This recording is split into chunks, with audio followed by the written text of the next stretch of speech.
Hello everyone, myself Gaurav Khugre, Assistant Professor of Microbiology, Guru Nanak College of Science, Ballarpur, welcome you all to this online teaching portal of subject Microbiology.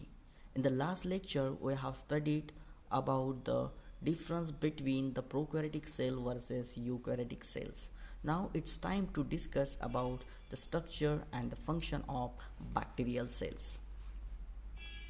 So in this topic we have to discuss the all kind of uh, bacterial cell component, which includes cell wall, cytoplasmic membrane, capsule, flagella, nuclear material, reservoir material, plasmid, mesosome, 70S ribosome, and finally the gas vacuoles.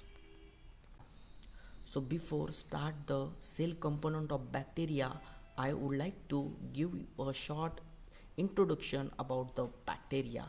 So bacteria are nothing but the unicellular prokaryotic microorganism generally present everywhere in the nature, which includes soil, air, water, inanimate object, our intestine, or even on our skin. Everywhere these microorganisms are present, and these bacteria are not only harmful but some are beneficial for us, and they have a critical role in the nature which involves degradations. Some are involved in fermentation process, some have important role in nutrient cycling, and some have an important role in nitrogen fixation.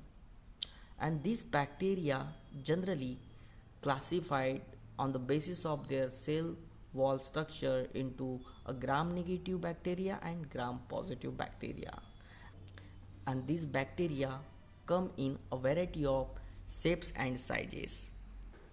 So you can see over here the some shapes of bacteria generally occur in nature, which includes some cocci shape, that is spherical shape, some are rod shaped, some are thread like shape, some are cocci shape. So these are the shapes of bacteria generally occur in nature. Now you can see over here the image of typical bacterial cell. This is the structure of typical bacterial cell. So you can see over here the some cell component which are present in bacterial cell, and these are mesosome, chromosome, plasmid DNA, that is nothing but the extra genetic material, 70S ribosome, plasma membrane, cell wall, capsule, phyla, flagella. So these cell component we have to discuss in this topic. So let's discuss the structure and the function of bacterial cell component. So start with the cell wall. So you can see over here the image of typical bacterial cell. This green part is nothing but the cell wall. So what is cell wall?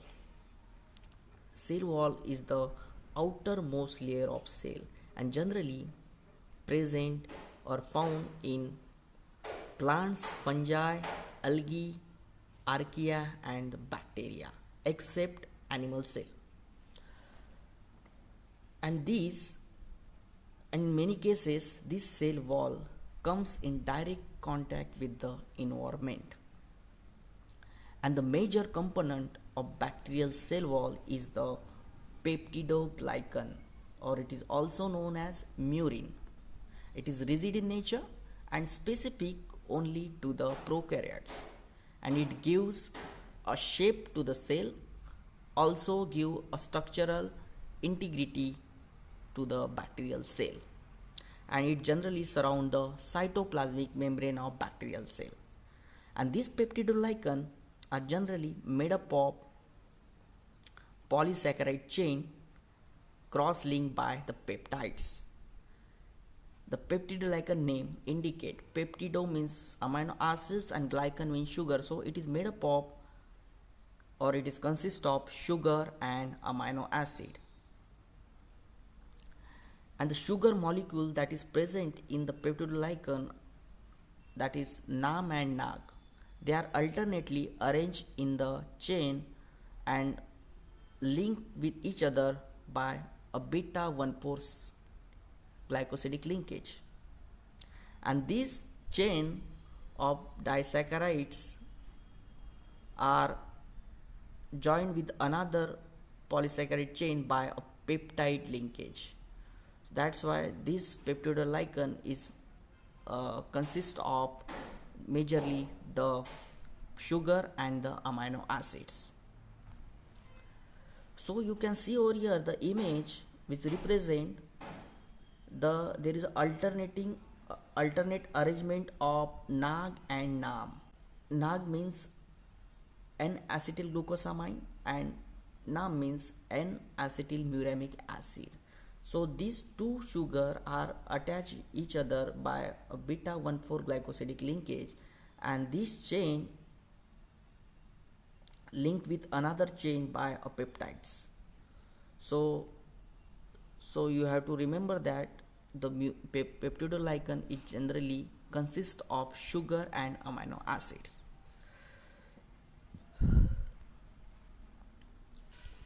So basically the bacterial world is divided into two major classes, that is gram positive bacteria and gram negative bacteria, on the basis of their cell wall structure. So here I have to see first the component of gram positive cell wall. So usually the gram positive cell wall is thick, homogeneous and mainly composed of peptidoglycan layer. Here there is a multiple layer of peptidoglycan and it's account for 50 to 90% of the dry weight of the cell wall. Along with this peptidoglycan, the gram positive cell wall also contain large amount of teichoic acid, and it's a polymer of glycerol or ribitol and generally joined by a phosphate group to this peptidoglycan layer. So you can see over here the image. This is the blue color is nothing but the peptidoglycan layer, and this one is the teichoic acid joined with this peptidoglycan layer by phosphate group. So this is the main component of gram positive cell wall, which includes majorly the peptidoglycan layer and second is the teichoic acid. So now this teichoic acid generally connected to either peptidoglycan layer or to the plasma membrane lipids by the phosphate group, and this teichoic acid generally absent in gram negative bacteria. They are exclusively present in gram positive bacteria. That's the make a difference between the cell wall of gram positive bacteria and gram negative bacteria. Now what is the function of this teichoic acid? Actually this teichoic acid act as a antigenic determinant. It means they are serve as a receptor molecule for the bacteriophages. As you know that the bacteriophages are nothing but the natural bacterial killer, or you can say bacterial viruses, and these bacterial viruses easily attack on these bacteria with the help of this teichoic acid, because teichoic acid it serve here as a receptor molecule for the bacteriophages. Now second is it also participate in the supply of magnesium to the cell, and it's also involved in the cell division. So these are the main function of this teichoic acid in gram positive cell walls. Now the gram negative cell wall. Gram negative cell wall are multi-layered and more complex than the gram positive cell wall. Here the peptidoglycan layer is thin, near about, or it is comprised only 10% of the cell wall. And the main thing about the gram negative cell wall is that here there is a extra membrane, outer membrane, which is placed outside the thin peptidoglycan layer, and that make a difference between the gram negative cell wall and the gram positive cell wall, because the outer membrane exclusively present in the gram negative bacterial cell wall. And this now what are the special component present in the gram-negative cell wall, and the first is periplasm. And periplasm is nothing but the region between the cytoplasmic membrane and the outer membrane, and it is filled with a gel-like fluid. And this gel-like fluid contain a secreted proteins, and they have involved in various cellular activities, including the nutrient degradations and their transportations.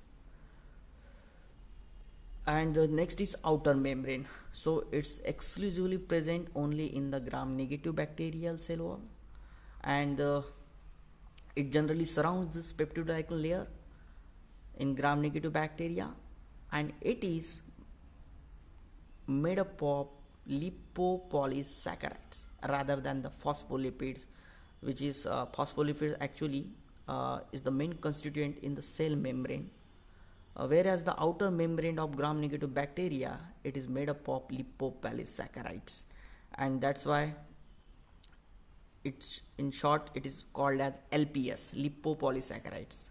That's the outer membrane of gram-negative bacterial cell wall. And this outer membrane have a variety of functions. Actually, they serve as a protective barrier and sometimes exclude a many toxic compound from the cell. So what are the components generally present in the outer membrane of gram-negative cell wall? And this first is lipid A, generally embedded in the membrane, and it's a chemical makeup of lipid A molecule and play a significant role here, and it's toxic in nature. As a result, the LPS act as an endotoxin, and it causing symptoms like fever, diarrhea and shock when the bacteria infect us. So it provide a pathogenicity to the bacteria, and as a result it cause disease to us. And second is O antigen, and this O antigen is composed of actually the carbohydrates including glucose, mannose, galactose and some other sugar in varying combinations. And generally this O antigen reacts specifically with the antibodies. So these are the main component present in the outer membrane of gram-negative bacteria, lipid A and O antigen. So now the function of cell wall. The function of cell wall, the first function is they protect the cell from the environment or from the osmotic shock. Also it maintains the shapes of the bacterial cell. They maintain the osmotic integrity of the cell, and these generally serve as an attachment site for most of the bacteriophages, and also they have main role in the cell division, and also they provide a rigid platform for the surface appendages like flagella, fimbriae and pili. So this is the function of the cell wall of bacteria. So now you can see over here the image which clearly illustrate the difference between the structure of gram-positive and the gram-negative bacteria. The two key features that leads to the differing the visualization property of gram-positive and the gram-negative bacteria, and that is nothing but their thickness of peptidoglycan layer and the presence and the absence of outer lipid membranes. So here you can see the gram-positive bacteria have a thick peptidoglycan layer, the green part. There is nothing but the thick peptidoglycan layer, and there is no outer membrane, whereas the gram-negative bacteria have a thin peptidoglycan layer and have a outer lipid membrane, that is nothing but the LPS, lipopolysaccharides. So this diagram clearly illustrates the difference between the cell wall of gram positive and gram negative bacteria. So this portion is nothing but the cytoplasm of the bacteria, and this cytoplasm contain 70s ribosomes, a chromosome, then extra genetic material, that is nothing but the plasmids, ribosomes, 70s ribosomes, then enzymes, gas vacuoles, mesosomes. So this cell component present in the cytoplasm of the bacterial cells. So in the next lecture we will discuss about the